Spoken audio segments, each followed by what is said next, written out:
Hi all of you. So we are on 14th part of MCQ जहाँ पे हम question number 261 to 280 cover करेंगे and another 20 important question of your examination. Question number 261. Foreign exchange reserve in India are kept in the custody of. देखिए जो RBI की function है उस function में एक फंक्शन है custodian of foreign exchange, right, जो अलग अलग फंक्शन है कि issuing of all type of currency except ₹1 note, right, bank lender at last resort, bankers to every, मतलब बैंकर्स बैंक, सेंट्रल बैंक है ना, licensing body to all nationalise bank और all types of banks and NBFCs and financial institution. तो ये जो function है उस function में से एक फंक्शन है कस्टोडियन ऑफ फॉरेन एक्सचेंज. तो right answer of foreign exchange that is reserve bank of India. Option number D को आप टिक मार्क करेंगे. Question number 262. What is the full form of ILO in ILO an agency of United nation. देखिए ILO जिसका establishment 1919 में हुआ था, इसकी headquarter Geneva में है, राइट, और इसका फुल फॉर्म जो है वो है इंटरनेशनल लेबर ऑर्गेनाइजेशन. तो International Labour Organisation is the right full form of ILO. जितने भी इंटरनेशनल ऑर्गेनाइजेशन है, UNO हो, WTO, IMF, ADB, SAARC, BRICS, G8, G7, जितने भी इंटरनेशनल ऑर्गेनाइजेशन है उस इंटरनेशनल ऑर्गेनाइजेशन का एस्टैब्लिशमेंट ईयर, उसकी हेडक्वार्टर और आज के डेट में जो हेड हैं वो आपके लिए इंपॉर्टेंट हैं. Question number 263.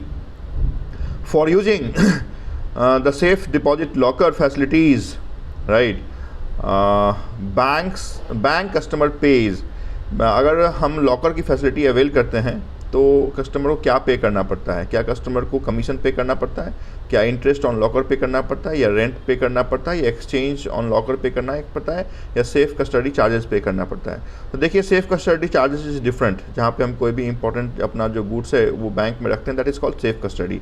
Locker is called locker जो आप एक सर्टेन जो बैंक का हिस्सा है जो लीज़ पे आप लेते हैं, तो उस लीज़ पे जो हम लेते हैं उसका हम रेंट बैंक को पे करते हैं as per the size of the locker.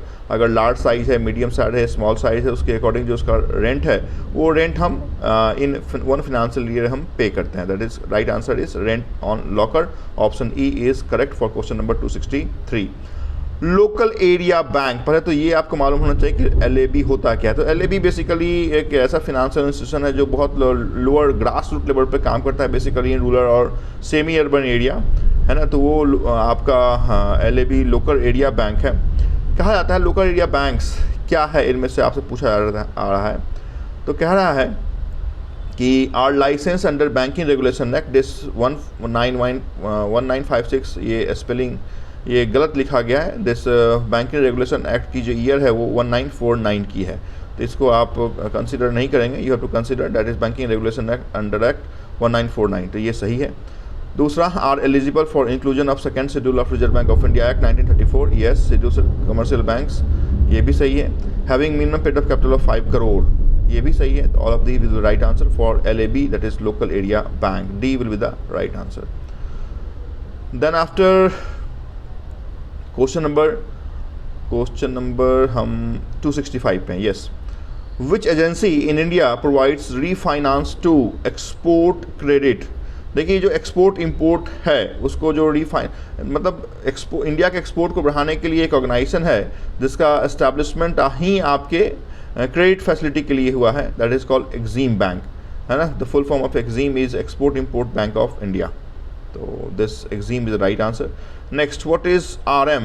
RM का फुल फॉर्म है रिजर्व मनी. तो RM क्या होता है? तो RM is currency with circulation in public, deposit of the people with reserve bank of India, cash reserve of bank, total of the above 3 option. तो ये सारे के सारे रिजर्व मनी के अंदर आते हैं. Option D is correct, that is all of the above.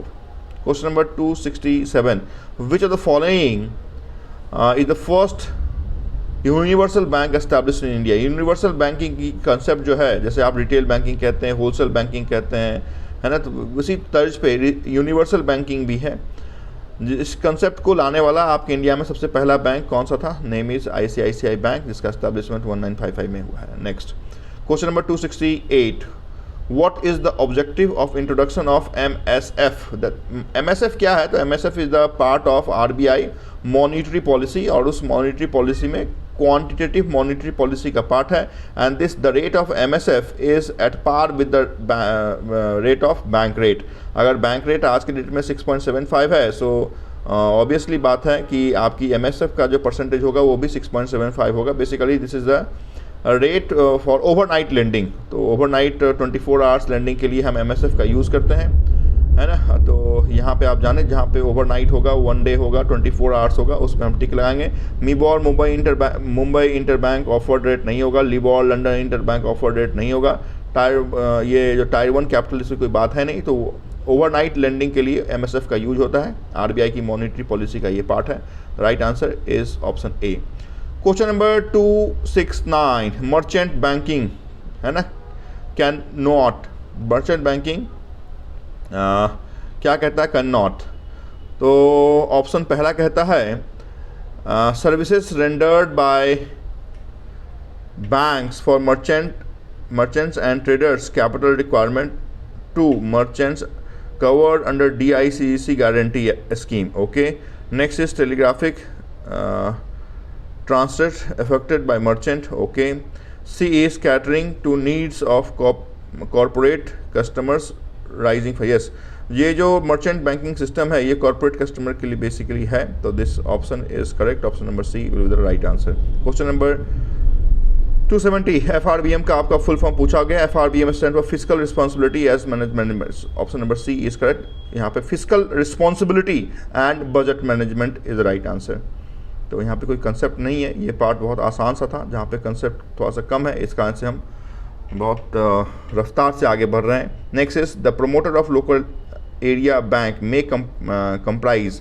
तो प्रमोटर जो लोकल एरिया बैंक के हैं कौन कौन से होते हैं? तो इंडिविजुअल होते हैं क्या? येस। कॉर्पोरेट होते हैं क्या? येस। ट्रस्ट होते हैं क्या? Yes. Accept deposit from public? Yes. Option E is correct, all of the above. Next, the regional rural bank और स्पॉन्सर्ड बैंक। देखिए रीजनल रूरल बैंक जिसका एस्टैब्लिशमेंट 2 अक्टूबर 1975 को हुआ था महात्मा गांधी के जन्मदिन के अवसर पे। प्रथमा ग्रामीण bank was the first RRB।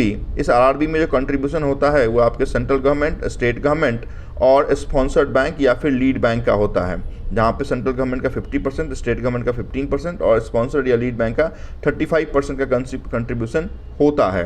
तो यहाँ पे कहा जा रहा है, क्वेश्चन है कि regional rural bank are sponsored by. Regional rural bank को स्पॉन्सर्ड कौन करता है, मतलब उसकी लीड बैंक कौन होती है? The answer is any schedule commercial bank. जो भी शेड्यूल कमर्शियल होगी उस डिस्ट्रिक्ट की सबसे बड़ी टर्नओवर वाली बैंक को जनरली हम कंसिडर करते हैं, तो वो शेड्यूल कमर्शियल बैंक होनी चाहिए, वहाँ की लीड बैंक होगी और उसी लीड बैंक को हम स्पॉन्सर्ड बैंक कहते हैं, जिसका कंट्रीब्यूशन आपके उस रिस्पेक्टिव RRB में 35% का होता है। नेक्स्ट क्वेश्चन नंबर, आज के डेट में टोटल नंबर ऑफ RRB जो है 43 हो गए हैं, जो IPS RRB में आप देखते हैं। Next question number 273, central cooperative banks का जो फंक्शन इनमें से कौन सा है? पहला कहता है occupy a crucial importance in cooperative credit structure. Answer A is correct. Second is from an important link between state cooperative bank at apex and the primary agriculture credit society. ये भी सही है, एक लिंक है state cooperative bank और PACS के बीच में, primary agriculture society के बीच में। थर्ड कहता है are closer to primary societies then an apex bank could be. Yes, ये भी सही है कि प्राइमरी सोसाइटी के लिए काम करता है। All of the above is the right answer, that is central cooperative bank का वो फंक्शन है सारे। क्वेश्चन 274, क्वेश्चन कह रहा है if the RBI wants to infuse credit in banking system in our country which of the following can be done. RBI को अगर market में पैसे डालना है तो क्या इनमें से कौन सा काम करना चाहिए? देखिए RBI की जो क्वांटिटेटिव टूल्स है जिसमें bank rate, repo rate, CRR, SLR, reverse repo rate आते हैं, इनका कम होना, अगर ये कम हो रहे हैं इसका मतलब है मार्केट में लिक्विडिटी को इन्फ्यूज़ करना है, और ये अगर बढ़ेंगे इसका मतलब है मार्केट से लिक्विडिटी को सक करना है ना। अगर बैंक रेट बढ़ाया जाएगा तो ऑटोमेटिकली जो rate of interest on car loan, home loan किसी कस्टमर को हम दे रहे हैं वो बढ़ेगा और उनके इंटरेस्ट के मार्जिन से वो पैसा वापस बैंक से वापस RBI के पास होगा। इस कारण से किसी भी रेट को बढ़ाने का मतलब होता है मार्केट से लिक्विडिटी को सक करना। तो यहाँ पे पूछा जा रहा है कि if RBI wants to infuse करना है बैंकिंग सिस्टम में तो क्या किया जाएगा? इन्फ्यूज़ करना है, इसका मतलब जो रेट्स हैं उसको डिक्रीज़ करना पड़ेगा। तो ऑप्शन देखते हैं, डिक्रीजिंग CRR, ओके। उसके बाद कह रहा है डिक्रीजिंग SLR, ओके। तो डिक्रीज तो होगा ही, जो भी क्वांटिटेटिव टूल्स होंगे वो डिक्रीज होगा। तो यहाँ पे दोनों आपके पास दिया हुआ है। अगर एडिशनल आपके पास बैंक रेट भी होते हैं, decrease bank rate, decrease repo rate, तो सारे के सारे सही होते हैं। डिक्रीज के ऑप्शन में जो भी आपके क्वांटिटेटिव टूल्स मिल रहे हैं will be the right answer. यहाँ पे सिर्फ CRR और SLR दे रहा है, इसका आंसर ऑप्शन के साथ आप अगर जाएंगे तो option both A and B is correct. Question number 275, deposit with RRB are insured by. RRB में जो डिपॉजिट है वो कौन इंश्योरेंस उसको देता है? देखिए, किसी भी शेड्यूल कमर्शियल बैंकिंग को जो इंश्योरेंस प्रोवाइड किया जाता है वो 5 लाख तक का किया जाता है, और ये इंश्योरेंस प्रोवाइडर का नाम है DICGC, है ना, deposit Insurance Credit Guarantee Corporation of India, जिसका एस्टैब्लिशमेंट 1978 में किया गया है। यही वो ऑर्गेनाइजेशन है जो schedule commercial bank along with RRB, क्योंकि RRB ही अपने आप में शेड्यूल कमर्शियल बैंक के दायरे में आते हैं, तो यही ऑर्गेनाइजेशन आपके RRB को भी आप क्या करती है, तो इंश्योरेंस प्रोवाइड करती है up to amount of 5 lakh. Right answer is C, that is DICGC। The full form of DICGC is Deposit Insurance Credit Guarantee Corporation of India. As on date MD Patra इज द chairman. Question 276, if the rupee depreciate, what is the effect on exporter? अगर रुपए का value कम होगा तो export पे क्या effect होगा? तो आप जाने कि अगर वैल्यू अगर रुपये कम होगा तो इसका मतलब है कि डॉलर का जो जिससे हम इंटरनेशनल कंसीडर करते हैं आपकी करेंसी, तो उसका वैल्यू बढ़ेगा, और जैसे ही बढ़ेगा उसका वैल्यू तो जो एक्सपोर्ट कर रहे हैं, है ना, तो उनको क्या होगा, तो प्रॉफिट होगा। तो राइट आंसर इज C। यहाँ पे कंसेप्ट है, तो बहुत इंपॉर्टेंट क्वेश्चन था। Next question 277, under merchant banking, है ना, consultancy services are rendered. Merchant banking जो बेसिकली आपके सेबी के गाइडलाइन के अंदर आता है ना, are rendered by banks, merchant banks for, किस चीज़ के लिए ये सर्विसेज देते हैं? तो answer is preparation, planning, execution of new project. Right answer is D होगा। तो ये तो ऑप्शन सही ही है। दूसरा भी ऑप्शन पढ़ते हैं, फ्लोटिंग न्यू कंपनीज, यस ये भी सही है कि न्यू कंपनी के लिए रहता है, प्रिपरेशन के लिए रहता है। उसके बाद giving export guidance, managing new promotions and new promotions of industry, ये भी सही है। तो answer is all of these. Question 278, when the government of India cannot raise enough financial resources through taxation, it finance its expenditure through various means like borrowing from market, running down its balance with Reserve Bank of India. This can be exactly called as, है ना, जब ये condition आपके government के साथ आती है जहाँ पे इनफ फिनेंशियल रिसोर्सेज नहीं होते हैं टैक्सेशन से, जो टैक्स से गवर्नमेंट ऑफ इंडिया का इनकम आता है, तो उसे हम कहते हैं डेफिसिट फाइनेंसिंग, है ना, मतलब घाटा है। तो कौन सा घाटा? तो डेफिसिट फाइनेंसिंग हम कहते हैं। Question number 279, buying and selling of eligible securities by RBI in the money market can be termed as. देखिए, जो RBI की मॉनेटरी पॉलिसी है, खासकर क्वांटिटेटिव मॉनेटरी पॉलिसी, उसका एक पार्ट है जिसे हम OMO कहते हैं, that is open market operation. इस ओपन मार्केट ऑपरेशन के अंदर buying and selling of government securities होता है, that's why the right answer is open market operation. Option number B with the right answer.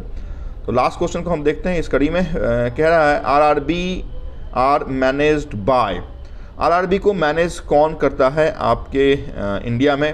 पहला है RBI, दूसरा है state government, तीसरा है स्पॉन्सर्ड बैंक, चौथा है ए बोर्ड ऑफ डायरेक्टर्स। देखिए, यहाँ पे दो बातें हैं। एक तो RRB में जो कंट्रीब्यूशन होता है वो आपकी सेंट्रल गवर्नमेंट का होता है, स्टेट गवर्नमेंट का होता है एंड स्पॉन्सर्ड बैंक का होता है। लेकिन जो आप स्ट्रक्चर देखेंगे उस स्ट्रक्चर में बोर्ड ऑफ डायरेक्टर सबसे ऊपर होते हैं, उसके बाद आपकी बैंकिंग की तालिका आती है, that's why the board of director will the right answer. तो ये क्वेश्चन में गलती होने की संभावना है, इस कारण से स्पष्ट जाने कि मैनेज कौन करेगा, तो ये बोर्ड ऑफ डायरेक्टर का जो कमिटी होता है वही मैनेज करेगी। उसके बाद आप कंट्रीब्यूशन ऑफ फंड इस 3 तरीके से आते हैं। तो this is very important for your examination. I hope कि ये 20 क्वेश्चन के आंसर आपको समझ में आए हैं। इस पार्ट में इतनी ही बात हम करेंगे। Next part another 20 important question हम आपके लिए लाएंगे और आपके MCQ 15th ख़त्म करेंगे। Thank you so much for watching this important